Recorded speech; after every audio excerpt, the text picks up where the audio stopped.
রান্নার গ্যাসের সংকট, সিলিন্ডারই এখন যেন সবচেয়ে দামি। তাই ভরা দুটি সিলিন্ডার চুরি, আর কিছুতেই হাত দেয়নি চোর। হাসনাবাদে চাঞ্চল্যকর অভিযোগ।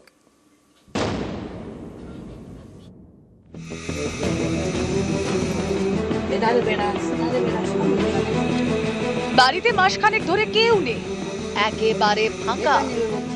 অভিযোগ, এই সুযোগটাকেই বৃহস্পতিবার রাতে কাজে লাগায় চোর। চুরি করতে গিয়ে কোনো দামি জিনিস খোঁজেনি, টাকা পয়সা গয়না গাটি কিচ্ছু না।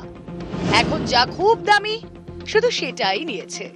চুরি করেছে দুটি ভর্তি সিলিন্ডার।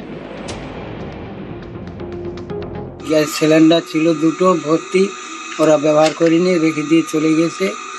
আমি সকালে এসে দেখি এই জ্বালানির জ্বালা আজ পড়েছে রান্নাঘরে। গ্যাস পেতে দেরি হচ্ছে বলে অভিযোগ। তাহলে গ্যাস ফুরোলে রান্না হবে কিভাবে, এ নিয়েই চিন্তা। আর এই পরিস্থিতিতে উত্তর 24 পরগনার হাসনাবাদের বিমল পড়ে নাকি দুটি ভর্তি সিলিন্ডার বাড়িতে স্টক করে রেখেছিলেন।